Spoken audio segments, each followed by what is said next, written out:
everybody is not aware, yeah. Good evening, everybody. This is September the 23rd, and I forgot to change. You know what? I put the wrong dates up there. I'm going to have to change. It is September 23rd in Web 102. But I do have Roger and my names up there.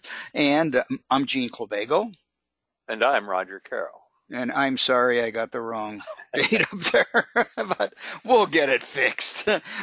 Okay, and with that, we're glad you're here. We have a nice crew tonight, and I think our two major topics tonight are you're going to continue and show them some more really good things that can be done with Microsoft Forms. We're going to introduce a little bit about PLNs and encourage people to think about that and maybe get a little bit more formal about informal PLNs. And with that, Roger, why don't I switch that over to you? What was that? Oh, that was not me. Oh, I'm sorry. No Okay. need to be. I'm just trying to figure out where it is that I want to start with. Okay. Well, are you ready? Hold on. Yes, I am. Okay. I am going to make you the presenter. There you are, sir. And there you should be there. Hi, everybody. Oh, there you are. I can see you. Oh, okay. Yes, I'm going to start with our main passage into Office 365, but tonight we're going to talk about forms. We've been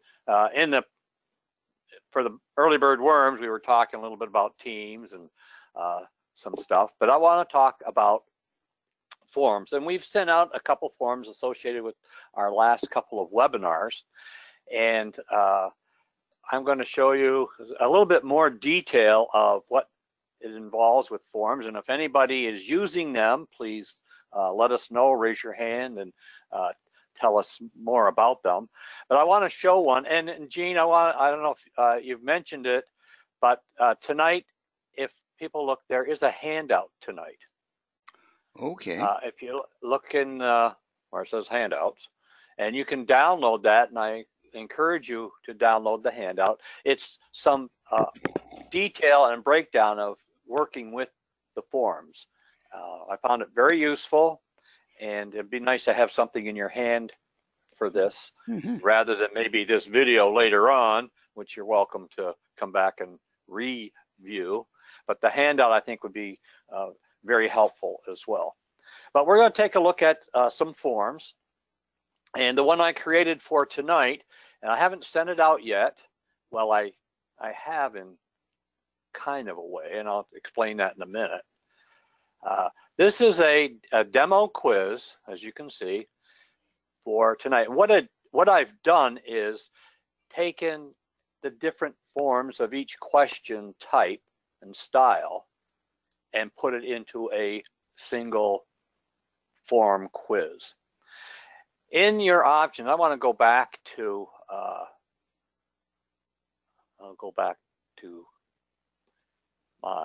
I'm trying to get back into here. Go back into Office Home. Here we are. You can, here again, this is form, but if we go back here, you'll notice I just clicked too far back. You can create a new form. Think of that as a poll or a survey that you can create. Essentially, the ingredients are the same, but you can also do a little bit more in your classroom and create a quiz. So again, that's what I did here. This is a demonstration of the different forms, as I was saying, of questions that you can incorporate into a quiz. A quiz can be any number of questions. It can be one question. It can be one yes or no question. It can be one multiple choice, true, false, any number, as you're going to see shortly, styles of questions. And you can jazz it up. This, what you're seeing in the background here, is a theme. So I can click on theme, you can click on theme, and you have your option here. Notice there's a little plus sign here. You can customize a theme, but I just took the generic one here, and that's what's in the background around the quiz.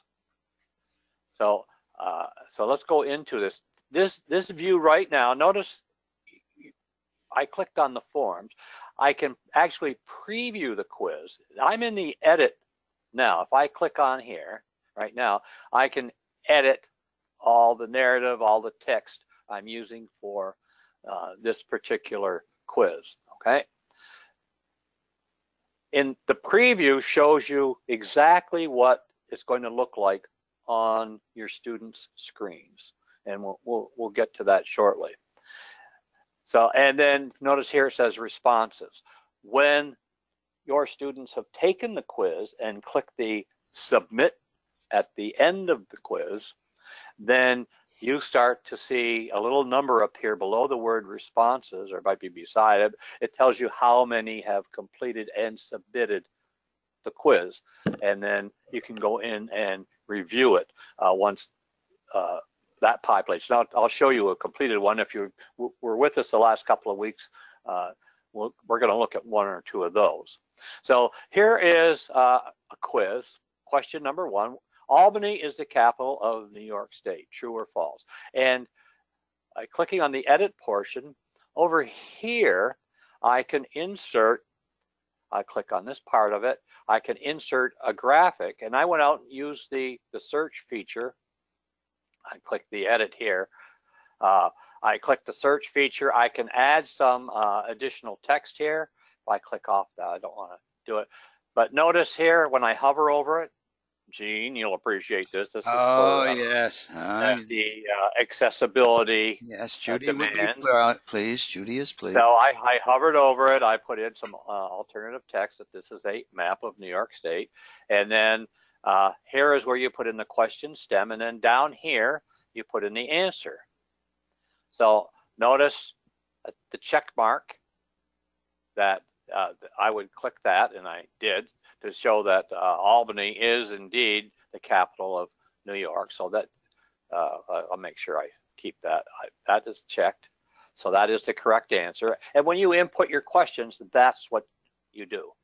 I put in this little think again for students who selected the wrong answer, perhaps. This is a little hint. Display a message to the respondent who selects this answer. Once the questions are submitted, it will display for the students, that's another option, the questions they got right, the questions they got wrong, and maybe a comment or two on the right, you can do it for the correct answer as well. So that's question number 1. Question number 2, notice this, is select your answer. The capital city of New York State is, and then we put some possible answers that will drop down. When we preview that, you would see it drop down, and then here are some little comments that you could or add.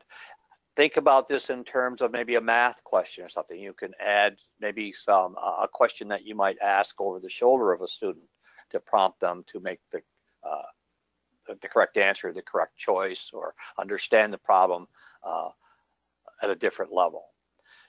What is the capital of New York State? Here, this type of question, see, this was a drop down. This is just a text enter question. Students would have to correctly type in Albany to get credit for that. Here's another question. This is a ranking from 1 to 10 stars. How do you rate the school lunches? And I found a graphic of a fairly typical school lunch, I imagine. And then they would click one of the stars from 1 to 10, 1 being low, 10 being, yeah, it's a great lunch, and so on. So that's another style of question. What is the order in which the Harry Potter books were written? So this question here, and I threw them up there, there's not a lot of help from the graphic, but this allows the students to move a selection around. And then one of the other really nice features is that you could randomize the appearance of these. Every student isn't going to see the same order presented for them to select from, so they can't look at their neighbor's computer screen and pick the same choices there. They would have a different order presented. And these are drag and drop, drag to the top, drag to the bottom, and so on. Kind of a little trick question. The second president of the United States, who was that? Okay, correct answer there. Who was the second vice president? So again, this is multiple choice. And perceived benefits in using, now this is a little directed more towards the teachers. This is a Likert, kind of a Likert scale, or you know, they go across a number of statements and agree, disagree, strongly agree or disagree with this. Okay, and the ninth question is, how likely are to use forms in your classroom? Okay, so let's look at the preview of this quiz. Notice you can make certain questions required. You can make them all required. The students cannot go on and submit until they've responded to each and every question. Sometimes that's something you really want. Other times, well, maybe not so much. So this is again a true or false. So I would submit that. The capital, select your answer. Here's the drop down. So I would, let's pick, oh, it must be Buffalo because we live near Buffalo. What is, let's say I'm going to type in the correct answer here. Albany. No, I don't know if it would, you know what, I'm going to spell that and see if it takes it. How do you rate? Well, I'm going to be wishy-washy. Sometimes they're good, and it's always on pizza day what it is. The order of the books. Okay. Well, we know the Sorcerer's Stone. Let's see how that works. You drag it up. The Chamber of Secrets, well, I believe the second one.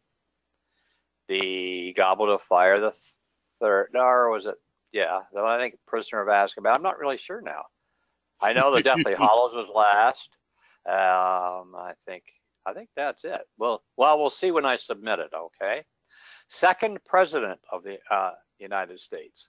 Well, I'm pretty sure it was Abraham Lincoln. Who was the second president of the United States? Second vice president.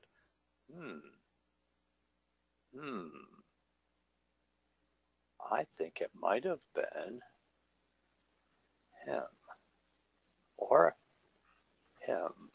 I'm going to stick with Jefferson.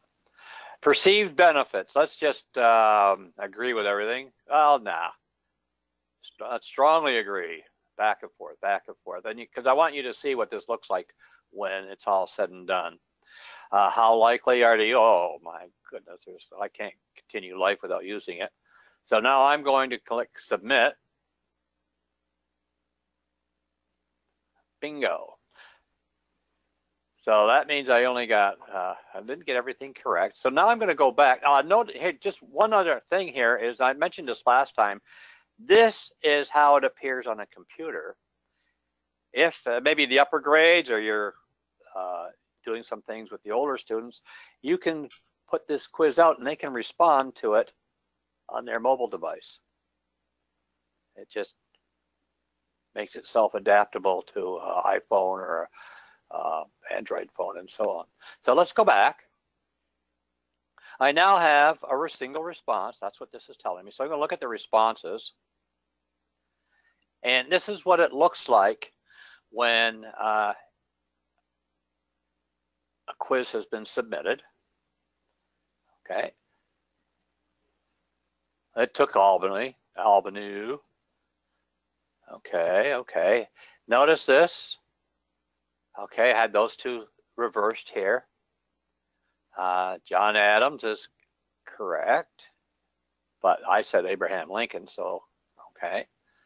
And this is what, so if you populate this, obviously with a number of different responses, I don't know about mixing and matching here. Probably one style for a quiz would be fine, but I want you to see the different options that you have, how likely are to use it, and so on. Now, notice up here, we have the little, this is pretty typical in Microsoft products anymore, actually all over the place. You see the little 3-dot ellipse. Here are some options. I can delete all the responses, and I can create a summary link, and I can print a summary of the responses, which you can also open it up in an Excel document. Now, if you're doing this and we didn't, you can assign point values to all of the questions. So if you're doing a 10-question quiz or a 5-question quiz, you can give those points. They could, 1 point, whatever suits your grading style, and then they would all appear in a graded list when you look at it. So, and this is, pretty easy. So I'm going to delete the responses. A nice confirmation here.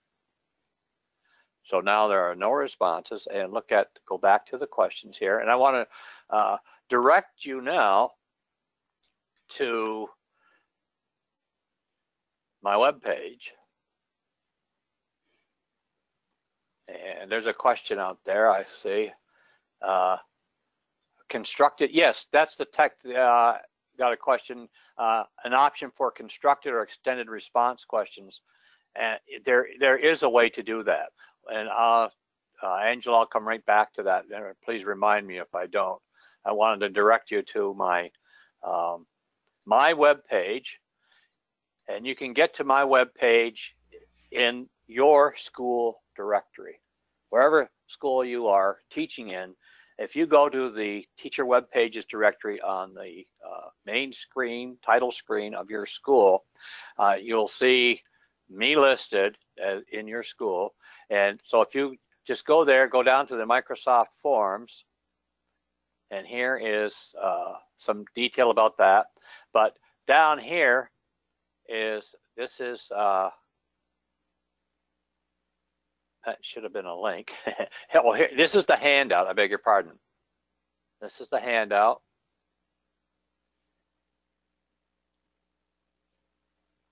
And I'm not sure where this goes.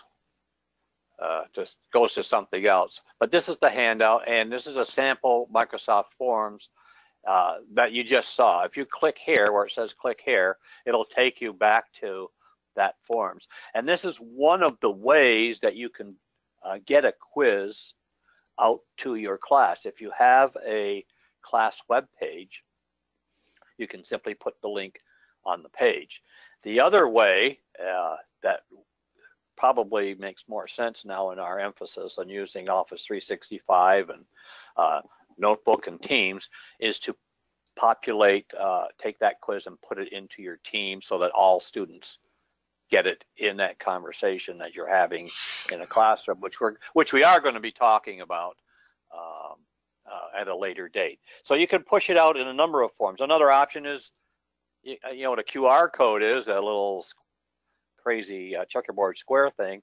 You can create a QR code, and you can do some things with that. But I want to go into forms and answer that question that we had. The select, enter your answer here. This is where you could create a extended response in here. Let's go into the question.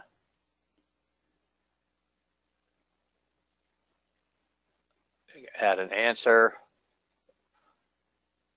Down here where it says long answer, there is your extended. It extends the, say, the text box or the ability of the forms to accept a longer answer. I don't think we're talking, paragraphs, but several sentences. In this case, it was a single, word response in there. And here is where you'd put in the points. Again, and here is where you can indicate whether or not this question is required, must be responded to by the students. And then a couple of other options here, whether or not it's a math, and there's some other restrictions here that you might want to delve into, but I'm not going to turn that on. I want to keep that the same. So if you go to my webpage and click on that link, it'll take you to this forms, this quiz, and you can take that, and we'll take a look at it. And when I get them, I can share it back out to you. Just one more thing, Gene. Yes. I don't know if there are any more questions. I do not see any at the moment. Is there a way for students to put their names on the forms? Yes, Matthew. Good question. I created this particular form so that it can be responded to anonymously. I didn't want to put anybody on the spot for not knowing the capital of New York. I'll take full blame for that. But yes, when you set up a form, you can make it anonymous. Here, I'll look here. In the ellipse again, the 3 dots, if you go into the settings, you can make that selection here. Who can fill out this form? Anyone with the link, or only people in my organization. That means within the Niagara Falls at nfschools.net attached to their account. And so I could say, yes, only people in my account, and I can say, yes, record the name or not. If it's record the name option is taken, you will see your students' names there when you print the results, instead of them all being anonymous. I'm not going to require people taking this quiz to do that, but that's definitely an option that you would be using if you're using this for grading purposes. And you get a printout. Let me look. Let me go back into my forms. Let's see here. Technology integration. Here is a quick survey. Oh, here's from last couple Sundays ago. We had 33 responses. And if I open this in Excel, which is what you would be doing in your class, it downloads an Excel spreadsheet real quick. And I'm going to open it up.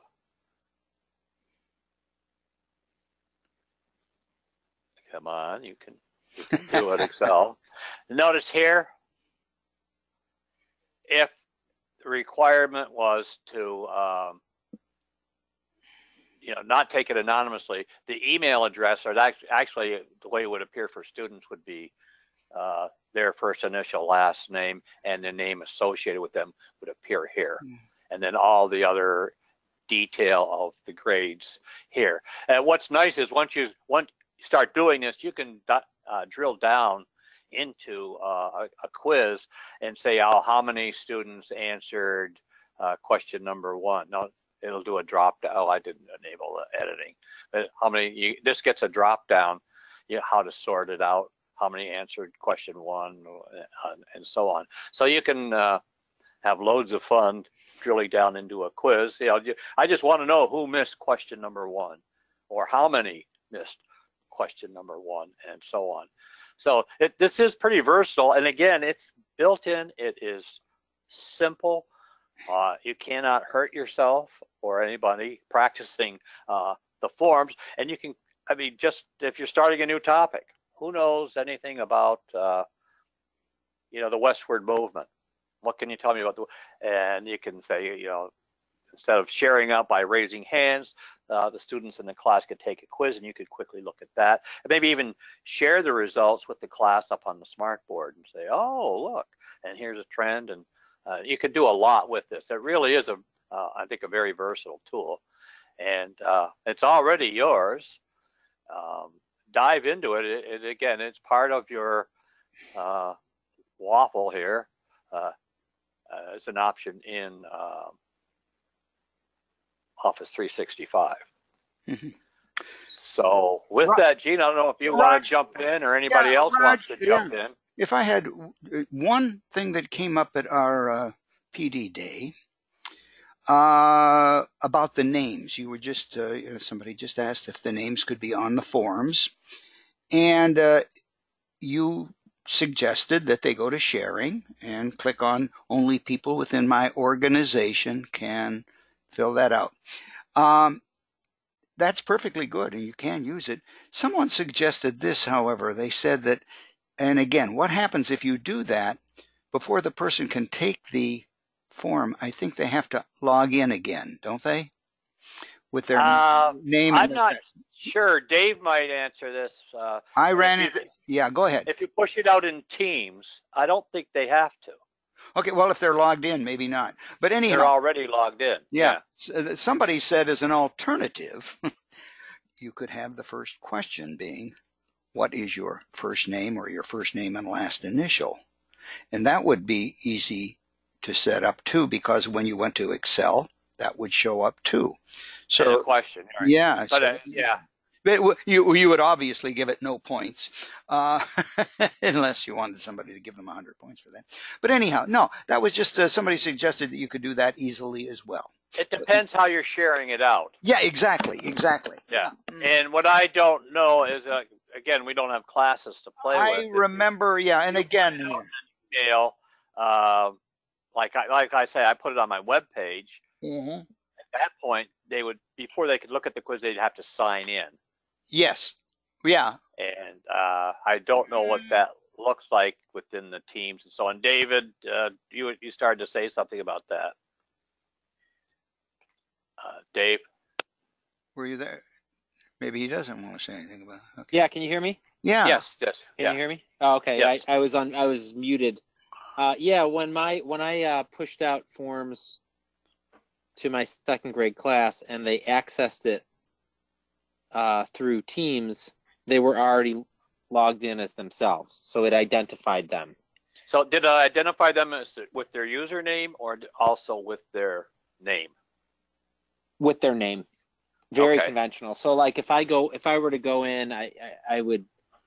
I'm on my iPad, so I couldn't even ask you to share the screen because I don't think I can access it from here. But if if I open up the results of a quiz I gave or a form I had responded, if I drill into the responses given, there is a table. And the table, well, depending on the question type, but there's like the student name and the response they gave, and then another student's name and the response they gave.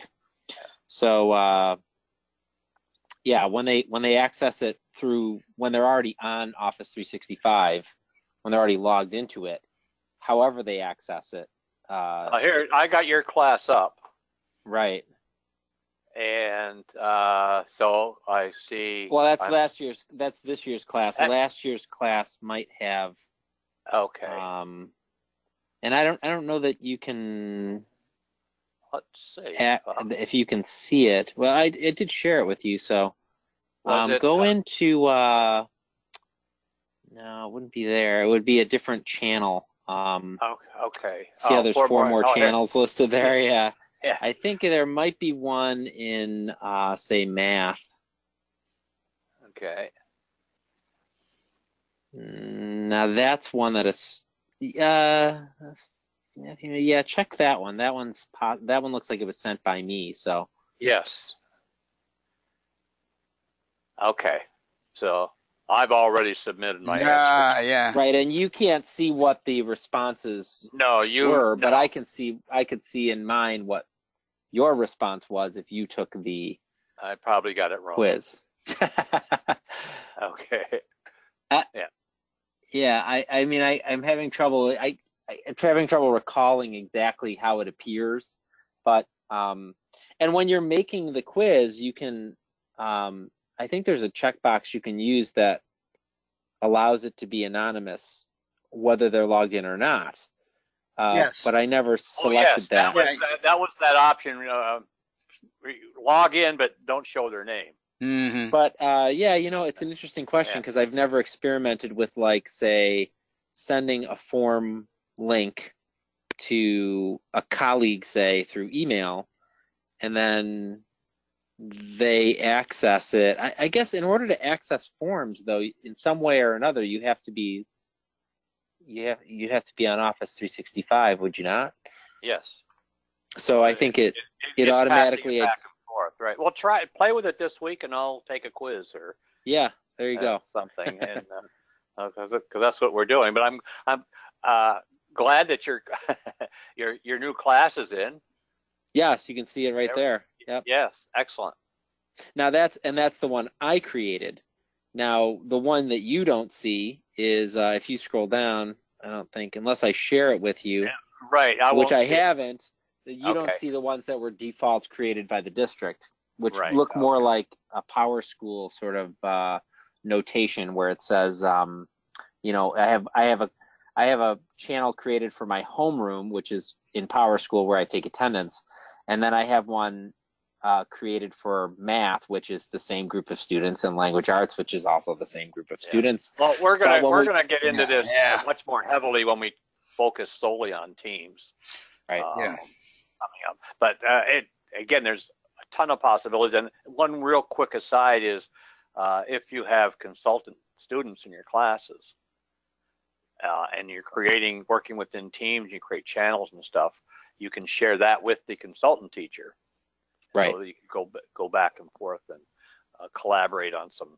Right. I mean, I essentially, when we were experimenting with this last year, I made you a second teacher on the team that I had created. And so, you know, that was as easy as just finding your username in there. And then you and I could see, that's why you can see those channels right now. Because you're still linked, you know, as a member of that team. Right. Yeah. And you can let's save that for the teams discussion. I don't want to belabor that, because it's vast.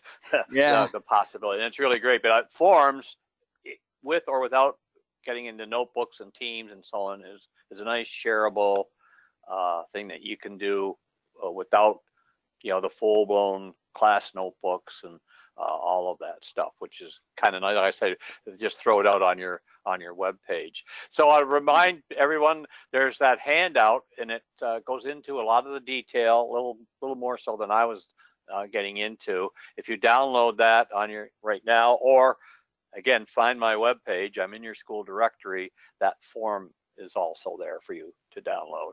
So go ahead and give that a shot when you get a chance. Okay, Gene. Oh boy! I'll put the ball back in your court. Yeah, we're going to change gears quite a bit. You know, again, why people are, you know, I guess what our job has been for the past many years, Raj, you and I, and why you people are with us tonight. Thank you for joining us, of course. Is the fact that you know, being a teacher is also being a learner. And, you know, it's kind of silly to say, but you can never stop learning as a teacher. And that if you do, you fall behind very quickly. Our particular area is the area of technology, but there is so much out there that is changing. There are so many new thoughts, ideas, suggestions, tools, whatever, that that are available. That what we've been doing kind of informally for the past golly knows how many years is, Raj and I this week were starting to think about it, and we thought maybe we ought to kind of bring this together and talk about personal learning networks, PLNs, exactly what they are, and what you can do about them, and give you some suggestions, maybe kind of how to get started, how to work on it, and see what we can do to help you in this way.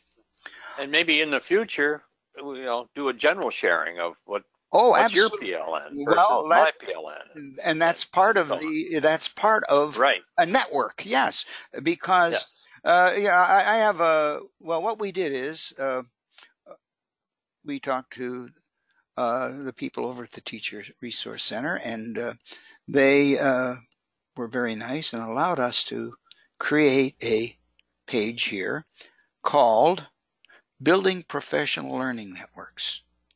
Okay, and we invite you to check this out because if you really stop and think about it, you do this all the time, but maybe you don't stop and think about what you're actually doing.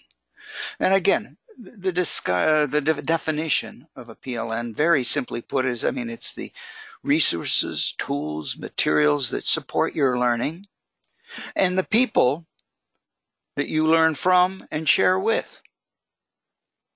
Now, obviously, you collaborate with people, your fellow teachers and other teachers you know maybe in other schools during the day who have the same interests as you. But what you can also do, and what we're going to suggest, and what this site is more oriented toward, of course, the internet, because there is so very much out there. And we're going to show you how very easily you can sit down, get some ideas, plan maybe a little bit, create your own personal learning network, find some resources, share with people, and as Raj said, I don't want to keep getting back to teams, we can even create teams that have common interests and share resources this way. But anyhow, what we've done on this page is very simple. It's very simple. I've created a page that has, and again, I don't know about you, Raj. I've been working with the new web building, and also we are trying to, as Raj mentioned before, we are trying to make sure that our web pages are ADA compatible, which means that anybody can view them, read them, get the information from them, no matter if there are handicaps involved or whatever. So you're going to see that there are like spaces in here, and Raj, I'm not sure how to get rid of some of these spaces, I'll be honest with you.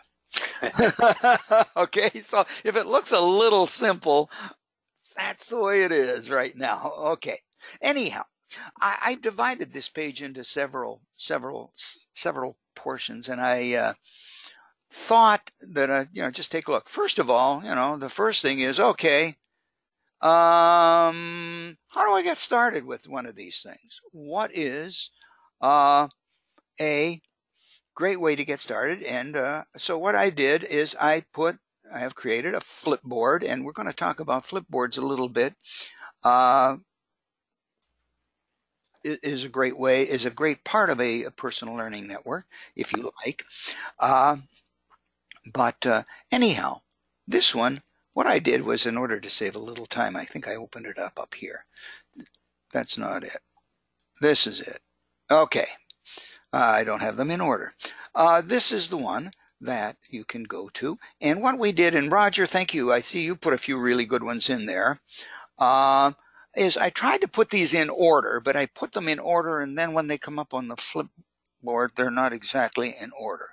The first article is interesting. What is a PLN and why do I need one? Okay, why do I need why do I have to have my own plan?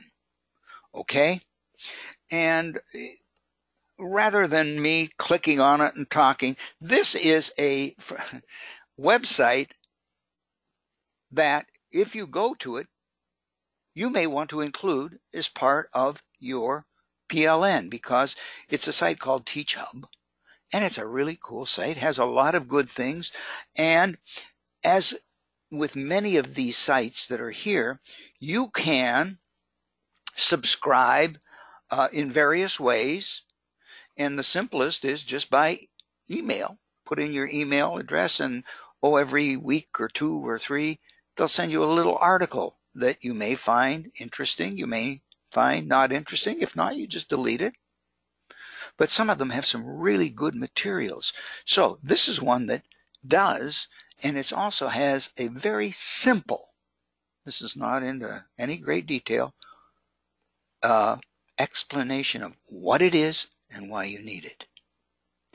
Then what I tried to do, you'll see it in the next couple. This is one that Raj put up, and I like your oldie but goodie. I didn't get a chance to really look through this one yet, but again, it talks about a short guide to PLNs. This one again, why you need it. Then if you keep going down, and hopefully they'll come up in this order, how do I get a PLN? Okay. Well, there are many different ways that you can do it. And Raj kind of jumped in here, but this one should come first. If you look up above here, Kathy Schrock has great information about everything in the world, doesn't she, Raj? including. I think her guide. It doesn't say her guide to everything. Almost. It says Kathy has great information. It's a guide to almost everything. And if you've never gone to her site, go to it. But also, just a little bit, great idea of how to get started, set up. It doesn't take a long time. It doesn't have to be formal. It's a very simple thing. It's a very simple thing. And again, Raj has some, Raj, I was kind of surprised because it says Pinterest here. I've got to click on it here. Yes. Yeah, it is. Yeah. And I have to admit, I did see this one. I did not put it up. This is an example of a teacher who has used Pinterest to create his PLN, and he has information about PLNs here. Okay, it's kind of cool.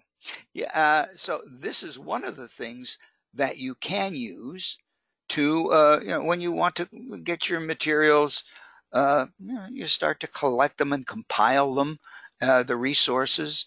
So that would be a great one. Okay. Now I got to get back here because down here, and I have to find it because again, it's out of order. What I would recommend is this one right here. It's the gray with the little people on it. Okay. Use this one. This is a great thing for those of you who are interested. Yes, this is a little bit more formal, shall I say, than many of these because it's a lesson. It's a lesson. It's a free lesson. It's a course that you can do, and it has certain steps that you can go through. You can take them and do whatever you want with them or just read through them, but it's a free self-paced guide. And just to show you a couple of the things, I don't want to get into it. What is a PLN? If you click on this one, I think, is this the one? Yes. It goes through what a PLN is, and it also gives you a huge free 20-page workbook that you can download to use for your PLN, okay? So that is good. And then it has some information. As you can see, it has some videos along the way if you want to just browse through and take a look at some of these, some really good ideas on creating your own personal learning networks. Now, I'm sorry, just I don't want to go through this, but making connections. How do you make connections? Well, there are several things we're going to show you in just a minute on how you can start making connections to areas of interest for you. As you'll see, one of the big ones, and Raj is an expert on this, and Raj, I don't mean to put you on the spot, but if there is any interest, please, in your survey, do let us know. And Raj, I think we could probably arrange somehow or some way of setting up some sort of a class for you to introduce how you can use Twitter in your PLN. Would that work out? Oh, great. And just as a take that a step further, I got Twitter is one of those blocked sites. Yes, that's why I was saying we could have to work on something. You can request that it be unblocked for yourself, not your students, yourself. And Okay. that's what I've done. That's why I can, when I'm in the schools, I can quickly check, not on my phone, but on my laptop, I can go into my Twitter account. Oh, okay. And not get blocked there. And it's by far, you're going to see references to using Twitter all over the place. Yeah. In your personal learning network. You'll see this, yeah. And, everywhere. In fact, you can follow. But anyway, we can get into that more deeply. That would be one of the main ones. But again, just skipping down at blogs and so forth. But again, we talked about curation tools, and what curation tools are basically the tools that you use to collect and share the information that you want. And Roger and I use a number of them, I think, right, Raj? I know there's one here that, I'm sorry, I'm trying to get this centered and I can't do it. It's not centering properly.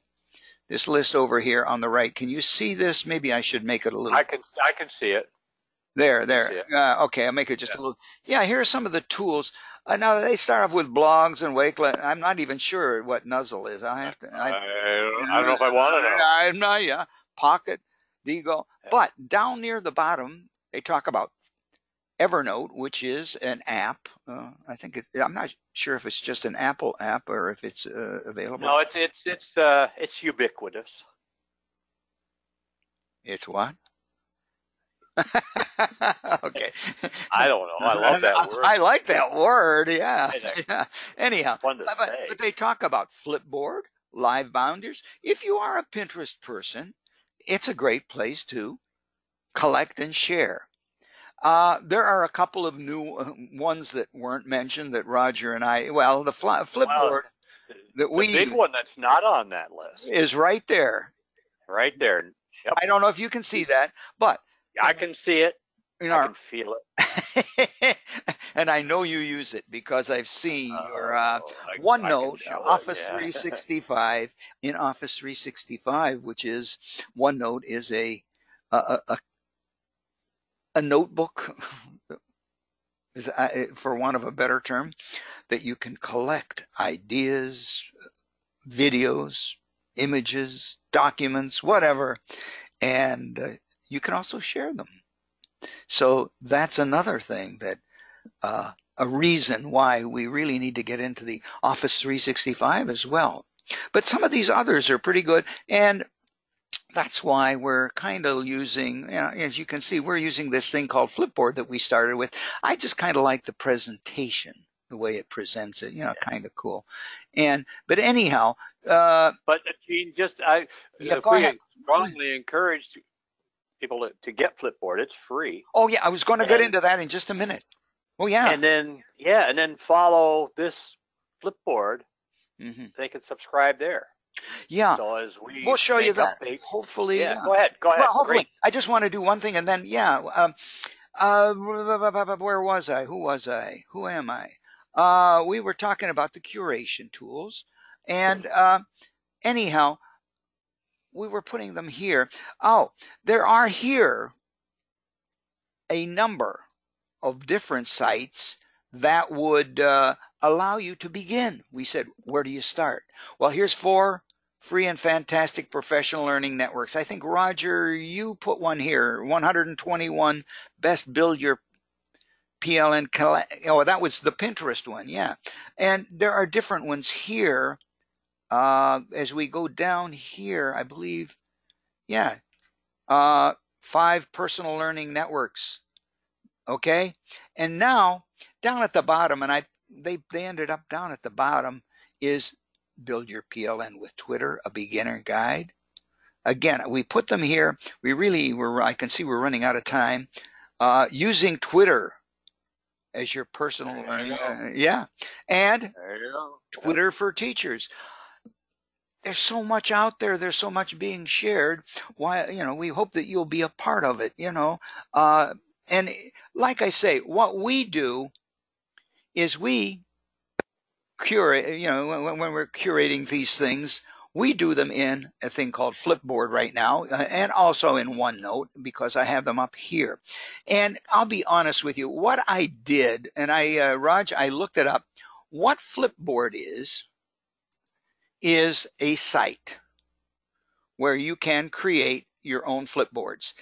The easiest way to do it, I have found out, and I've gone online and they suggest, is if you have, and most of you do have, either an Apple or an Android phone, is go in, download the app, the Flipboard app, and on it you can create your account. Once you've created an account, you can then get into the account online. Oh, by the way, I'm sorry, I apologize. If you want, you can go to the Microsoft Store as well and download Flipboard. And once you're in there, you can create your own account. And once you have an account, and I'm just going to show you this, Raj, I think we have too many of these. I have 136 magazines. What it will allow you to do is create magazines, which is kind of like if you have a notebook. These are notebooks that you can store certain things in. And as you can see, we just created these here. Now, what's so nice about it, just to show you real quickly, because we're running out of time, how we can add things to this. You can do this on your phone. You can do this anywhere else. I'm just going to go to this one, for example. Let's just go to a website. Now, I'm going to go backwards. I have this, and if I happen to be looking down this and say, oh, this is really good. I want to save this. All I need to do is go up to my little Flip It extension, click on it. It takes a few seconds waiting for, wow, okay, there it is. And it asks me, okay, which magazine do I want to put it in? I click it. There's a picture. If I don't like that picture, maybe I want a different picture, and Raj apparently chose this picture. Hit done, and then I'm going to cancel it, but it would put it into whichever of those notebooks that I selected, okay? That's a picture of me in my alternate universe. Oh, okay. I didn't quite recognize. You're going to say, hold it, Gene. How the heck did I get this thing up here? Okay, these guys up here. Hey, Gene, how the heck did you get that up there? I have no idea. Yeah, I do. Okay, these are little tools that you do. Again, we are using, I think most of us are using the Chrome browser right now, right, Raj? And in the Chrome browser, there is a thing called apps, or you could go to what we call the Chrome Web Store. Okay, this is where you can pick up extensions that you can add to help out your Chrome experience. See? See that one right there? I already have it. See, but it's talking about save anything on the web to OneNote. That's curating. Boy, what an ad that was right there. But what I did is I went in. I'm hoping this works. And there it is. And all you would need to do, see, now I have it there, so it wants me to read it. But if you didn't have it, it would say add to Chrome. You would add it. It would appear up here. And then whenever you clicked on it, you could add that into your whatever notebooks. And if you wanted to, I don't know if you can flip this one, probably can't. So yeah, this is not going to allow me to flip that because that. And yes, you can do the same thing on your phone. Yes, phone. I do it on my iPad. Yep. Yeah, and again, it does take all of 30 seconds to set up. And if you do get into this and set it up and say you need some assistance setting it up either on your pad or on your phone, let us know. We'll be glad to help out. Yeah, and you're going to say, man, that was fast. Yeah, what we wanted to do tonight is just kind of give you a little bit of a quick introduction. So maybe that you will take a look at this center, at this webpage at the Teacher Center. Yeah, Gene, can you go back to the Flipboard that you created now for PLN? This one right here? Yes, and notice right in the middle of the middle of the main screen there, your cover page. Oh, yeah, right there. Says, right. Yeah. So if you have your Flipboard account created and you click on follow, just like you do in Twitter and so on, then you will be following it in your Flipboard account. Yeah, and whenever so all of the updates that either Gene or I put in there, or we're happy to share it. People want to throw some their personal favorites in there, let us know. We can add you, and you can can share a flip. And that's another way to collaborate on this. And also, when you go into your account, don't you get little notes up here at the little bell? Yeah, that things have been added into various Flipboards that you are following. Yeah, and again, we just wanted to give you a quick introduction tonight. Yeah, you know, I know it was done very quickly, and you're going to say, "Wow," you know. But if you're interested, would like to get you into it more, but take a look at this page. How do I get started? There's a Get Starting Flipboard. And then what we did real quickly is we created 2 Flipboards underneath with subjects, materials, resources, tools that are either non-tech topics, that's the ideas for the classroom, and there's one below that is more technology oriented, okay? And we add to those daily, at least weekly. We'll be adding different things into it so that you can go in there, check and see. And if you like it,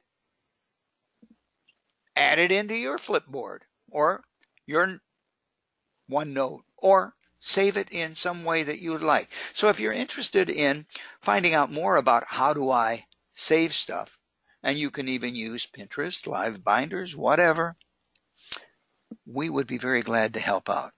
And with that, I think we're reached the magic hour, Ron. We're pretty close.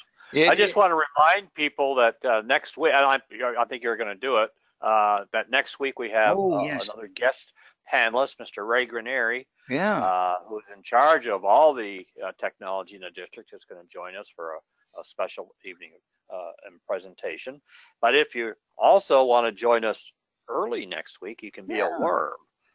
Be an early bird around 7:30 or so. Sign on and join in the pre-program chat, and with a bunch of sharings there as well. Yeah, unfortunately, I don't think there's any extra credit right now, but if we get enough interest, maybe there's extra learning. That's all the credit. It's good for your PLN. And with that, thank you very much for joining us, everybody. Hey, don't forget the thank you email to open it up.